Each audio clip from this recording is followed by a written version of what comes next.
assistant manager on NBC's very funny series, Outsource. It airs Thursday nights at 10:30. Please welcome Rizwan Manji.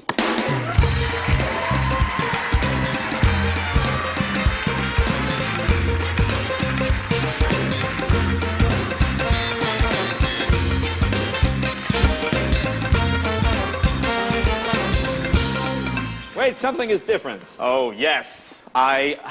I'm very fortunate to be able to shave off that mustache of mine. Well, that's right. Does your wife miss that? Does she... Oh, she hated the mustache. She wouldn't. Really? She wouldn't walk next to me. She didn't want to be anywhere near me with that mustache. But you know who really loves my mustache is my daughter, and because she's only 2 years old. Right. And so I grew this. We started shooting the show about a year ago. Right. And so that's what she knows. Her dad is the guy with that crazy mustache. Right.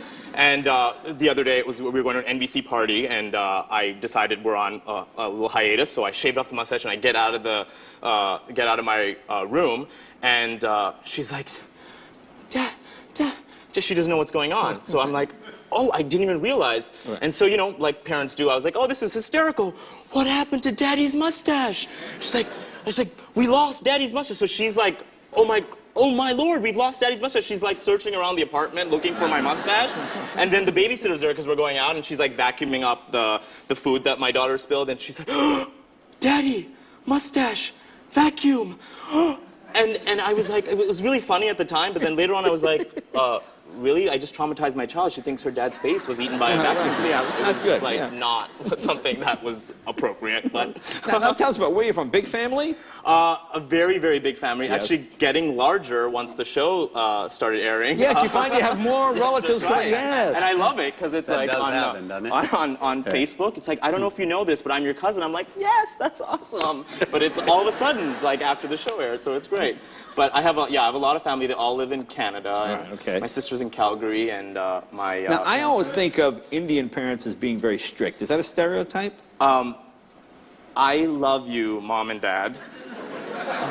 But you know what? That's true. And I have Indian Muslim parents, and I'm Muslim, and they are very strict. And imagine growing up, and you know they came here from Tanzania, right. And they were like, "We're moving to Canada so you can have a better education and become a doctor or a lawyer or an engineer." And then after high school, I'm like, "So what I really want to do is I want to be an actor." It was like silence, and they were just like stunned. They don't know. They didn't know how to deal with it. Well, how are they doing now? Then they want a new Cadillac or what?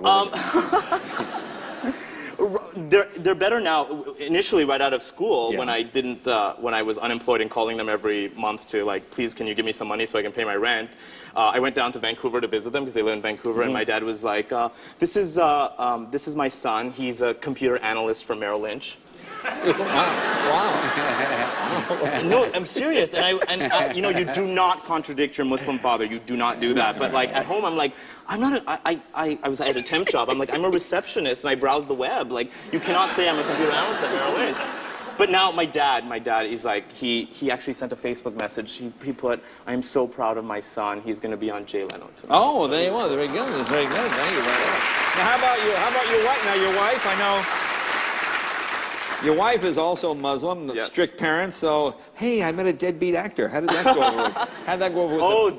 they love me right off the start. No, you know, it's, I have a daughter now, so I can totally appreciate how they were like, don't you think you want somebody who maybe has a job, a car, some money? You know, it was definitely, they were definitely concerned. But once again, her mom is the biggest fan of our show, and she calls me like she watches the East Coast time, so she calls me right away and gives me notes. So where did you guys first meet? Where did you meet your wife? How did that whole thing start? I was talking to another girl, and I was telling them about my favorite movie, Fargo. Yeah. I was saying, this was a while back, as you can tell. I was like, this is my favorite movie. And this woman just comes up and she's like, that is the worst movie in the world. I'm like, who are you and why are you in this conversation? But then, and you know, so we spent this entire time talking about me trying to convince her that Fargo was a good movie. And afterwards, in a couple of days, I was like, I kind of like this feisty woman. I called her up and I was like, you want to go see The Big Lebowski, their next movie? And so that was our first day. We went and saw it because of this whole... Did she like that one? We both liked it. Oh, that was... Yeah, okay, so that was good. Now, Otherwise, it would have been over. And now, you guys have traveled all around the world together, right? the fans of the show, the Indian fans of the show are very, very supportive. And I don't know if you know this about Indian people, but we have no boundaries. Like, we'll just walk up to, especially between us, we'll go and like, we'll have random conversations. If you're Indian, even if I see someone on a subway station and they're Indian, I'm like, hey, how's it going? Like, they're my brother. Right. So we were in Vegas, my wife and I, and with a bunch of friends, and we were in Vegas, and we went into this really expensive restaurant, and this Indian couple, sweet Indian couple, followed us into the restaurant, and they were like, we love you, we love the show, we're big fans of the show, and then they just continued talking, and it was like now going on like 20 minutes, and she gave me her phone number, she wanted my phone number, she wanted us to go over dinner, and then she placed her bag on somebody else's table while they were eating and like ruffling through trying to get a business card. It was, I was like, I don't know what to do, but you know, most of the fans are really, really sweet, but that Indian couple, I don't know, maybe they stayed a little bit too long. All right, now tell people about the show. You work in a call center. American's been transferred to India. Yeah, Todd Dempsey is transferred over to India to run this call center. For Mid-America Novelties, we sell things like fart machines and granny panties. Right.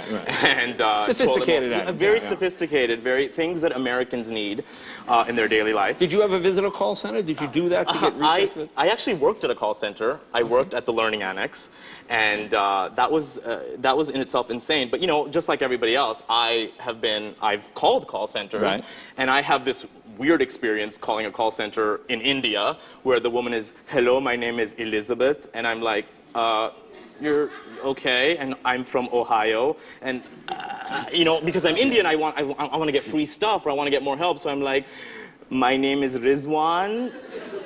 But the women I get on the phone, they're like very, very adamant. Her name is, her name was Elizabeth, and she was from Ohio, and that's what she was gonna Now, stick to. what's this clip we're gonna see? What's happening in this? So this is tomorrow night's episode, and it's a holy episode where we celebrate this religious thing where we throw color at each other. But in this clip, it's my girlfriend's favorite holiday, and so I want to surprise her. And this is me trying to fake her out so she doesn't know what's coming. Take a look.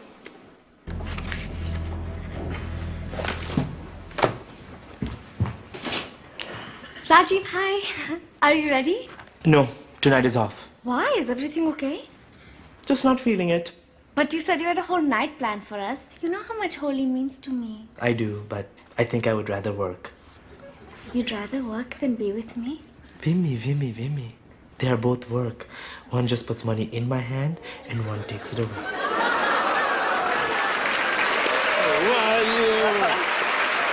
Thursday nights, NBC.